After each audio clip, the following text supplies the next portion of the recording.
अज्ञातवास संपल्यानंतर पांडव परत इंद्रप्रस्थमध्ये आले.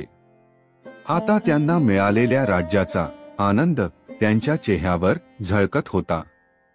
पांडवांच्या सोबत त्यांची पत्नी द्रौपदी होती. तिच्या प्रेमात एक वेगळाच तेज होता, जे पांडवांच्या आयुष्याला एका नव्या रंगाने रंगवत होतं.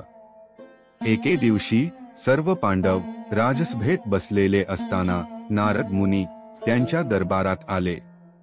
पांडवांनी त्यांचे स्वागत केले आणि सन्मान केला. द्रौपदी देखील तिथे आली, नम्रतेने नारद मुनींचे आशीर्वाद घेतले आणि सभेतून निघून गेली.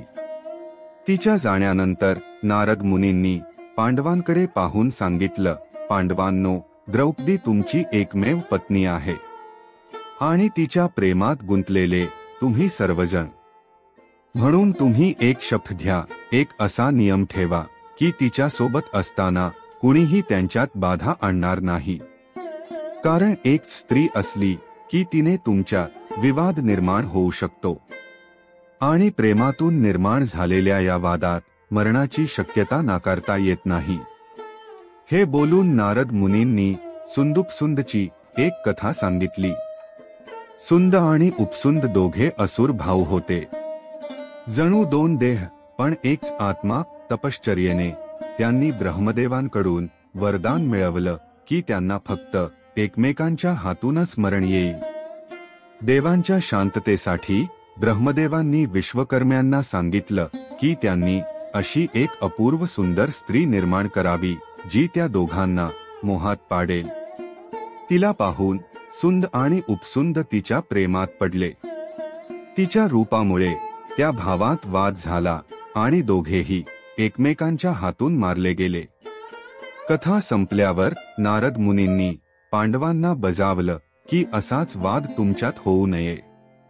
म्हणून ठराविक काळानंतर प्रत्येक भाऊ एकट्यानेच द्रौपदी सोबत राहील आणि जो हा नियम मोडेल त्याला 12 वर्षे वनवास जाण्याची शिक्षा मिळेल. या नियमाने पांडवांच्या मनात एक संयम आला होता. ते नियमानुसार द्रौपदी सोबत राहू लागले.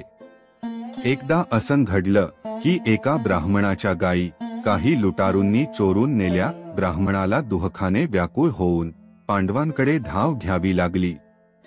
माझ्या गायी घेऊन गेले. तुमच्या राज्यात हा अन्याय चालणार आहे का, असे बोलत ब्राह्मण कळवळून म्हणाला. त्याचे आक्रोश ऐकून पांडवांचे अंतःकरण दुःखाने भरले.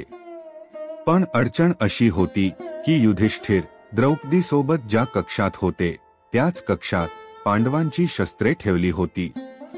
एका बाजूला कौटुंबिक शपथ आणि दुसऱ्या बाजूला ब्राह्मणाचा व्याकुळ आक्रोश.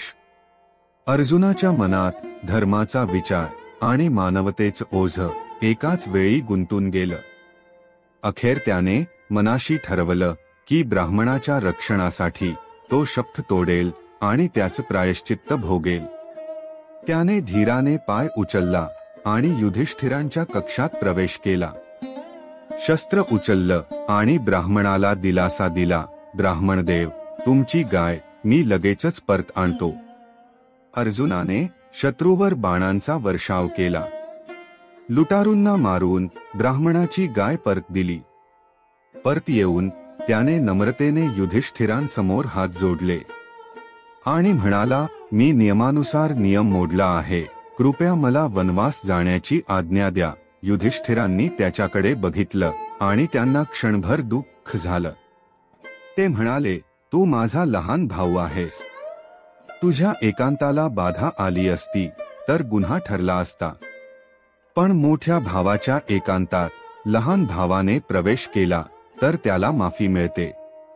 परंतु अर्जुनाने नम्रतेने त्यांना आठवण दिली, धर्मपालनात कारणे सांगू नयेत. मी स्वतःची चूक मानतो. त्याने स्वतःवर वनवासाची शिक्षा स्वीकारली आणि निरोप घेतला. त्या दिवशी त्याच्या पायात एक भार होतं, पण मनात धर्माचा गहिरा आनंद होता. अर्जुन एकटा वनात निघून गेला, पण त्याच्या पाठीवर धवलधर्माचं ओझं होतं, जे त्याच्या प्रत्येक पावलात त्याला धर्माची शिकवण देत होतं.